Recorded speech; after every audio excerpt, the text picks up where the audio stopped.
umaga sa inyo mga kamarino. Kamusta ang gising ninyo? Admiral, kamusta ang gising mo? Okay naman, okay naman. Magandang umaga rin. Kaya nakita kita, lalo gumanda yung gising. Yun ang ibig sabihin natin. Alam nyo mga kamarino, lagi din nating sasabihin na every day, every morning, magpasalamat tayo at gising tayo. Correct. Oo, dahil yung iba hindi na nagigising, Admiral. Correct. Tama. Oo, nakakalimutang huminga yung iba. Oo, yung iba naman, talagang sadyang oras na. Hindi ba? So, blessing ang gising every morning. Correct. At di lang yan, sabi nga natin, as always, sasabihin natin, mas maganda ang araw na ito kesa kahapon. Positive lang, Admiral. Correct. Ikaw ba, every morning, Admiral, what do you say and what do you do? Unang dasal muna ako. Oh, Pasalamat really? muna. Pasalamat muna, dasal muna. Oo, pare-parehas tayo. Ganyan din ang inyong mare ng bayan. At saka mag-stretch dahil malakit yung likod ko. Yung stretching na yan, minsan talaga nakakalimutan yan, Admiral. Kaya minsan, ang tawag dyan, minsan talagang sumusuba tayong lahat. Tumataba tayong lahat. Anyway, ano nga ba ang ganap ngayon, Admiral? Ang daming ganap eh. Napakarami nga talaga. Napakarami. Meron daw mga awards. Merong annual general meeting ng Nautical Institute. Yes. At saka, meron ding pag-iengganyo sa cruise na magtrabaho doon, di ba? We are really encouraging yung ating mga kababayan na magtrabaho sa cruise. Exciting yan, Admiral. Kaya ang dami-daming kaganapan. But before anything else, syempre, gusto munang ating partner ay bigyan natin ng malaking palakpak. Bakit, Aba? Awardee na naman ang ating partner. Congratulations, partner. Thank you, partner. Alam mo, yung award na yan ay Timonel Award na gawad ng Marina, ng Maritime Industry Authority. Siguro dahil marami tayong tulong. Nakita rin nila, marami tayong tulong sa Marino at marami tayong tulong sa education at sa training, improvement ng maritime industry. Kaya binigyan tayo ng award. Oo naman. Hindi matatawaran po ang ambag ng AMOSUP at ng Maritime Academy of Asia and the Pacific, si Doc Oka at, of course, my partner, Admiral Eduardo Maar Santos sa mundo ng maritima. Lalo na dun sa mga kabataan natin, ibang klase. Bali, ilang libo na rin yung iyong mga naging estudyante dyan sa MAAP, Admiral. Mahigit 7,000 yung nag-umpisa. Ang nakagraduate, mahigit 5,700. Just imagine that, na naglalayag ngayon at nagbibigay po ng karangalan sa ating bansa. Kaya naman, hindi matatawaran ng iyong ambag, Admiral. Kaya rin, yung award ko naman, inaalay ko rin sa mga parents, sa mga kadete, sa mga seafarers natin. At syempre, sa yan ng Marino. Of course! Oo, tayo ay 15 years and on and on and on and on at napakahaba pang panahon dahil hanggang may Marino, may yan ang Marino. Okay, so dyan lamang po kayo. Marami kaming istoryang ihahandog sa inyo. Kaya all aboard dito sa Yan ang Marino!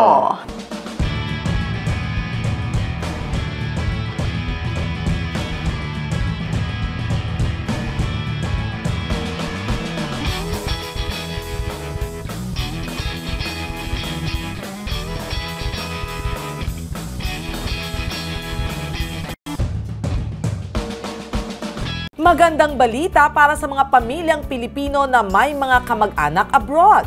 Ang BDO Remit na mapagkakatiwala ang serbisyo ng remittance ng BDO Unibank ay nagpartner sa SM upang ilunsad ang Kabayan Day. Isang eksklusibong treat na magaganap tuwing unang Martes ng buwan. Mabuhay ang ating mga modernong bayani o overseas Filipino workers. Ang BDO Kabayan Day ay nagbibigay sa kanila ng eksklusibong discount sa SM. Ang Kabayan Day ay hindi lang tungkol sa discounts. Ito ay paraan ng pasasalamat sa ating masisipag na overseas Filipino workers at kanilang mga pamilya. Mag-enjoy ng hanggang 10% off sa mga SM affiliates sa buong bansa tulad ng SM Store, SM Appliance, SM Cinema, SM Skating, SM Bowling, SM Game Park, Sports Central, Toy Kingdom, Baby Company, Miniso, Surplus, Watsons at Ace Hardware. Ipinapakita na inisyatiba ito ng dedikasyon ng BDO Remit at SM na pahalagahan ang mga Pilipino na kumakayod abroad. Layunin nito na magbigay ng isang espesyal na araw upang ipakita ang pasasalamat sa mga sakripisyo at kontribusyon ng mga OFWs. Handa ka na bang ipagdiwang ang Kabayan Day?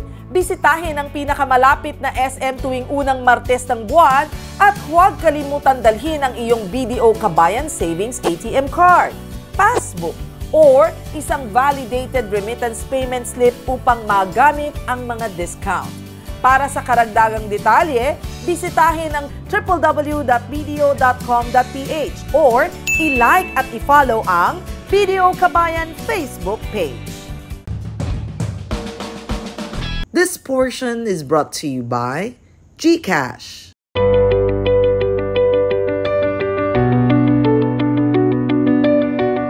Matagumpay na naidaos ito lamang June 27, 2024 ang taunang General Assembly and Technical Seminar ng The Nautical Institute sa Citadines Bay City, Manila. Ang nasabing annual general meeting ay nagsisilbi bilang platform para sa strategic planning, open dialogue, at palitan ng bawat isa ng insights and experiences para sa ikauunlad ng industriya. Ilan sa naging event highlights ay ang pagbibigay diin sa mga paksa tulad ng effective time management, prioritization for cadets, pagbibigay diin sa integration of technology and development of STEM education at iba pa.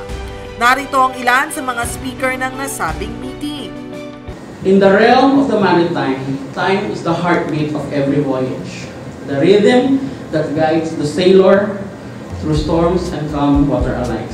Time is the silent companion of every seafarer, reminding them the precious moment that slip through their fingers like sand.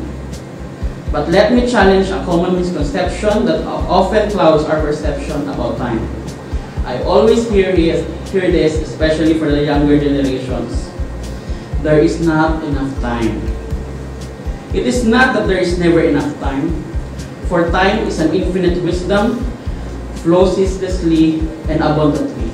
Rather, it is the distraction that surrounds us, that silence of modernity, that lures us away for what truly matters.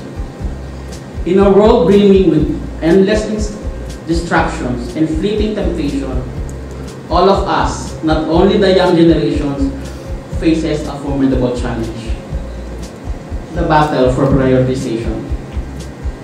The siren calls of social media, the pressure of academic success, and the allure of instant gratification. These are the rocks that threaten to shipwreck our dream and ambition if we do not steer our course wisely. I want to end my speech with some facts, very famous. No shipping, no shopping. A simple truth that underscores the interconnectedness of our world. The maritime industry is the lifeblood of the global trade, the silent force that drives economies and sustains livelihood across the industries. And without the dedication of our resilient seafarers, Happy Seafarers Day, for the people like you guys, the wheels of progress in this world would grind to a halt. And for that, I commend you all. Maritime may be an invisible industry, but surely our contribution is it. Thank you very much. Being here with you today is an opportunity for us together to what I call imagineer the future. And it's very important for us to think about that because the future is today. Now the thoughts I'd like to share with you revolve around the interface of people, process, and technology. And I believe are central to the topics that the Nautical Institute itself will cover over the next couple of days. When you talk about the hopes and dreams of the next generation of global maritime professionals. When you think of the highly anticipated energy transition and its impact on a similar maritime just transition that needs to take place. In many ways, seafaring has inevitably found itself at the forefront of technological evolution. Every aspect of work on ships, life on board, and the development of future ships is impacted and will continue to be impacted in profound ways. And will be impacted at a rate of change that is potentially happening faster than our ability to manage it. Unless, of course, we change our approach and how we handle this industry. We must ensure a mindset change that brings a clear understanding of the dynamics that interact and impact people, process, and technology. I believe this is the only way to truly promote safer, smarter, and greener shipping. Let me end with a call to action, a recommended call to action that I hope your annual meeting will consider building along the three themes that you have for this program. We have to be ready to renovate, we have to be ready to evolve, and we have to be ready to transcend our mindsets. I think this is what will help define the future of seafaring for the world and will define seafaring for the Philippines. A mindset that will ensure that, in particular, the Philippines will continue to be a leading resource provider for the world.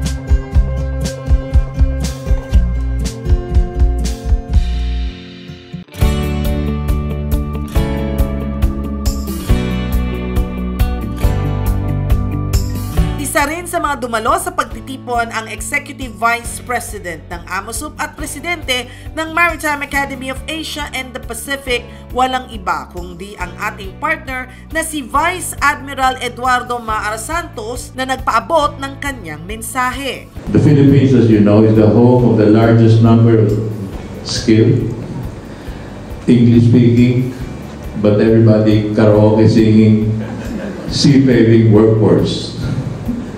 We studied actually 579,800 seafarers employed in 2023. That's over 500,000. I'd like to assure everyone that the Secretariat, headed by Dr.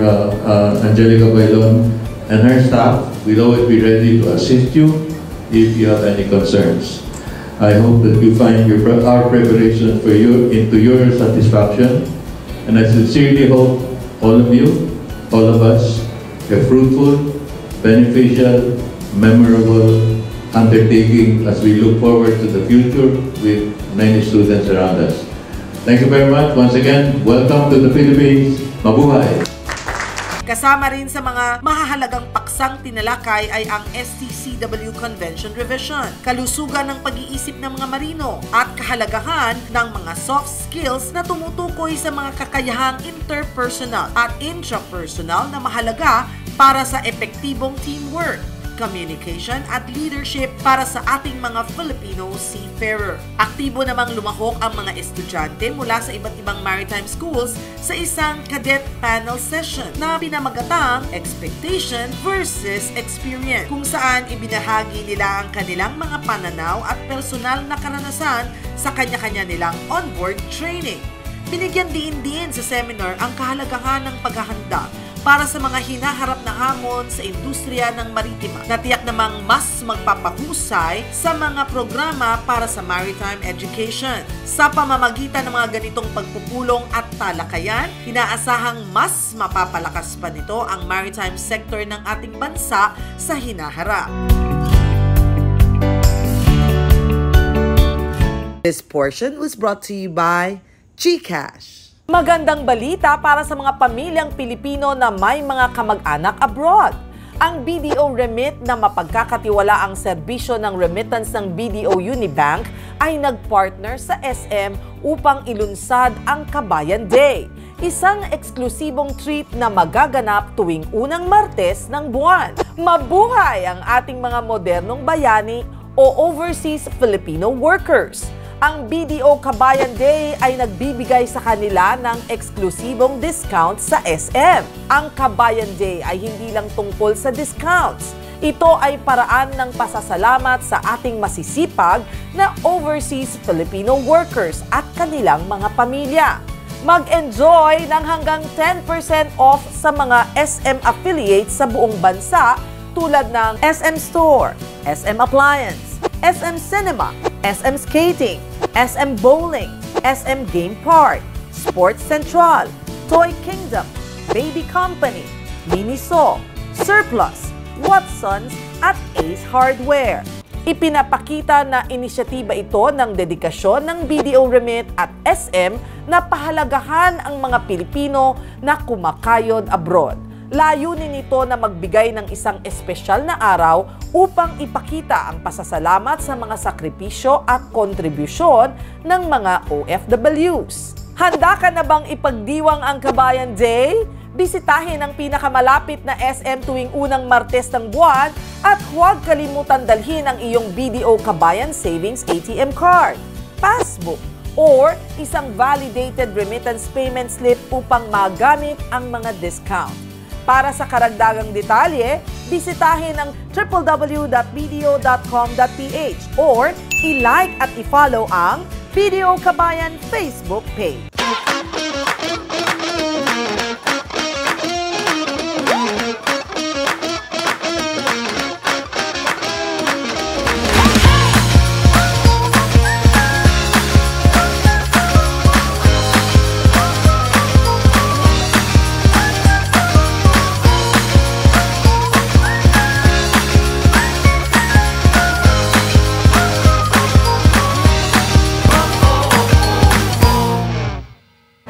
Nanalo ka raw sa promo? Baka manakaw pera ko pag binigay ko MPIN at OTP ko. Phishing scam yan! Huwag i-share ang GCash, MPIN at OTP mo para G-Safe tayo.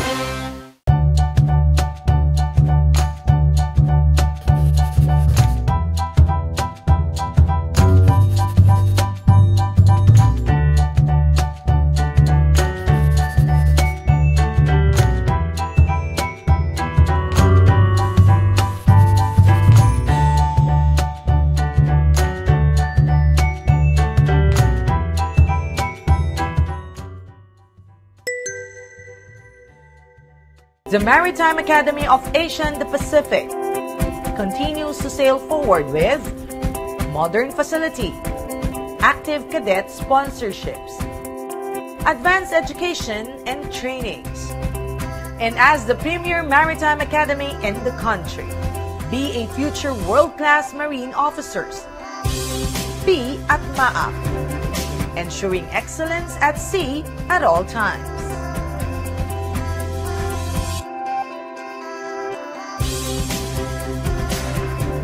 Ang bawat bayaning Pilipinong magdaragat, may kaagapay, may kaibigan, may kakampi, may kasangga, may kabalikat. Ang iyong Associated Marine Officers and Seamen's Union of the Philippines. Kasama mo sa tunay na malasakit dahil AMOSUP cares.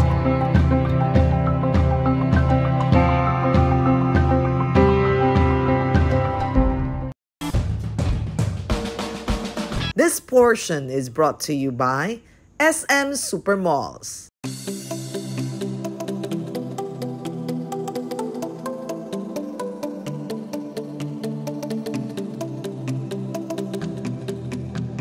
Kamakailan lamang ay binuksan ng isang Maritime Expo upang magbigay oportunidad sa ating mga Pilipinong mandaragat. Dinagsa ang nasabing Maritime Expo ng mga aplikanteng nagmula pa sa iba't ibang lugar sa ating bansa na nais magtrabaho sa barko. Nakapanayam namin ang ilan sa kanila. Ako po si Ernesto J. Braga from Pasay. Nag-a-apply po ng security. Bali, yung event na to ay nakakatulong po sa lahat ng mga aspirant na mga applicants na makahanap ng mga trabaho na suitable para sa kanilang role. Christine Acebo po. I'm applying for the position of CDP po. Parang mas mapapabilis yung pag-a-apply kasi madaming stall ng iba't ibang cruise ship yung nandito. So, mas napapadali yung pagbibigay ng resume, pag-a-apply, ganun. Princess Bel Bautista po. Restaurant attendant po sa mga waitress, ganyan po. Maganda kasi marami kaming ma-applyan. So, lalo na't gusto yung maraming makapagbarko. Bukod sa mga trabahong alok, layuning ding ipakita ng event ang Pilipinas bilang top cruise destination upang makapagbigay na rin ng pagkakataon at oportunidad sa mga kababayan nating nasa linya ng shipping at cruise industry. Dumalo rin sa nasabing Maritime Expo si Senator Cynthia Villar, ang Senate Committee on Environment and Natural Resources. The Philippines is an archipelago with over 7,000 islands, offering unique and beautiful scenic spots. With various entry points across the country, Our maritime growth, particularly the cruising and tourism sector, is eminent.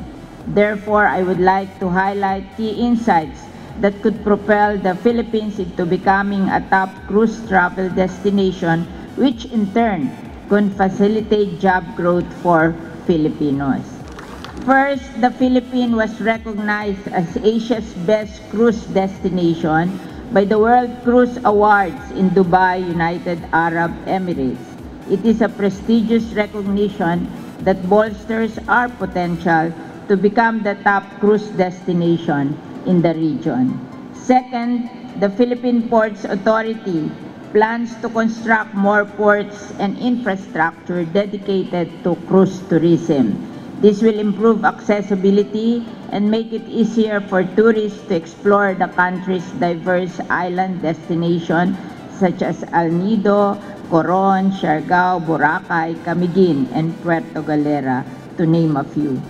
Third, the Department of Tourism aims to expand its cruise tourism portfolio to include new destinations and increase cruise ship calls to various ports and islands in order to ensure more economic benefits for the country. This increase in tourism arrival will significantly contribute to the growth of maritime tourism industry. With hundreds of tourist spots, the potential for the Philippines to become the top cruising destination is within our reach. We foresee the creation of job opportunities for millions of Filipinos, economic benefits for our local businesses, and an increased investment in our country. Thank you, and I hope you have a most productive convention. Mabuhay po kayong lahat. God bless. Maraming salamat po. Malaki ang maitutulong na nasabing aktibidad, hindi lamang upang mailapit ang programa para sa mga aplikanteng seafarers, kundi maging sa maritime at tourism industry ng ating bansa. Katuwang dito ang mga maritime companies na nagmula sa pribadong sektor at ang iba't ibang ahensya ng pamahalaan tulad ng Department of Tourism, Department of Migrant Workers, Department of Foreign Affairs at iba pa. Aabot sa 2,000 attendees at participants ang dumalo sa nasabing 2-day convention. This portion was brought to you by SM Supermalls.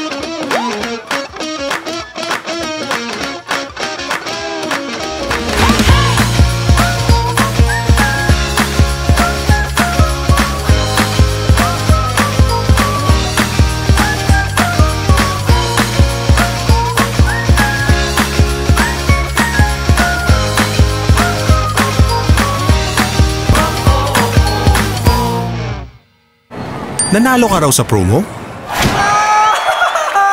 Baka manakaw pera ko pag binigay ko MPIN at OTP ko. Phishing scam yan! Huwag i-share ang GCash, MPIN at OTP mo para G-Safe tayo.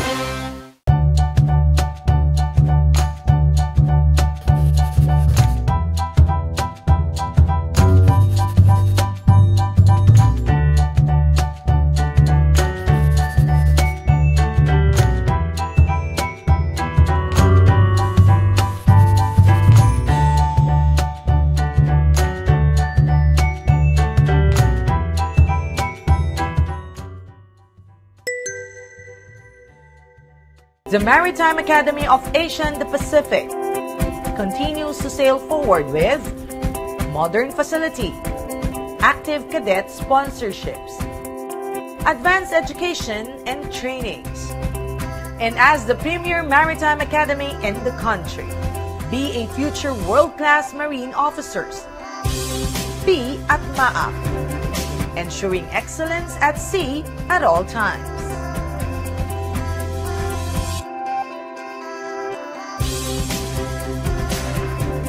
Ang bawat bayaning Pilipinong magdaragat, may kaagapay, may kaibigan, may kakampi, may kasangga, may kabalikat.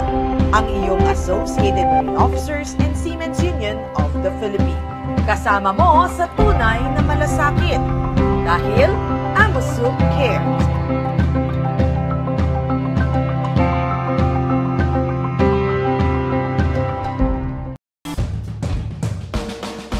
This portion portion is brought to you by GCash.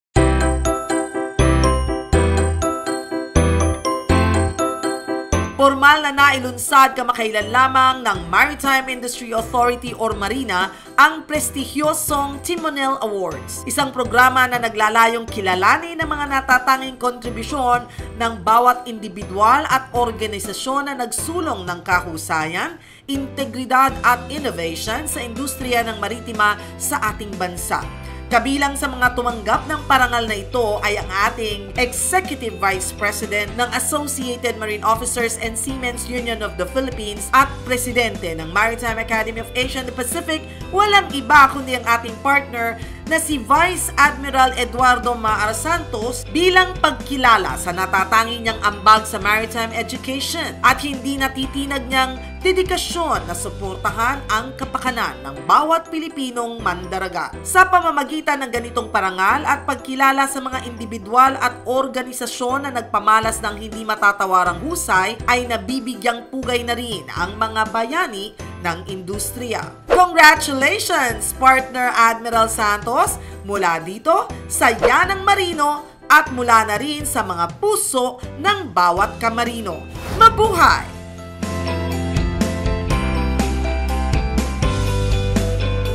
This portion was brought to you by GCash.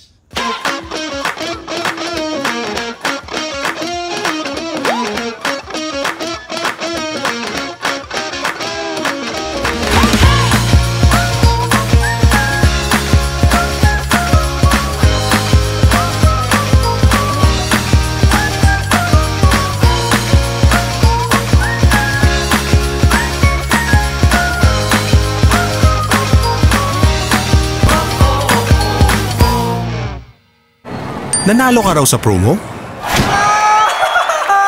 Baka manakaw pera ko pag binigay ko MPIN at OTP ko.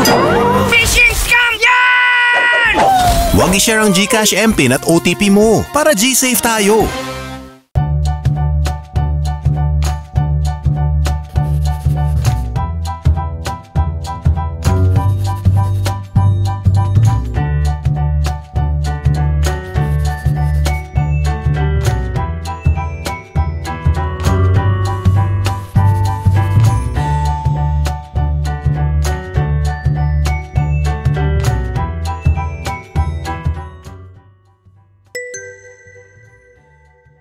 The Maritime Academy of Asia and the Pacific continues to sail forward with modern facility, active cadet sponsorships, advanced education and trainings. And as the premier maritime academy in the country, be a future world-class marine officers. Be at MAAP, ensuring excellence at sea at all times.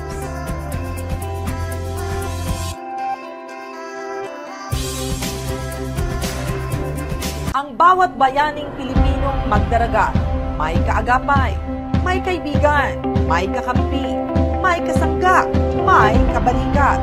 Ang iyong Associated Marine Officers and Seamen's Union of the Philippines. Kasama mo sa tunay na malasakit dahil AMUSUP cares.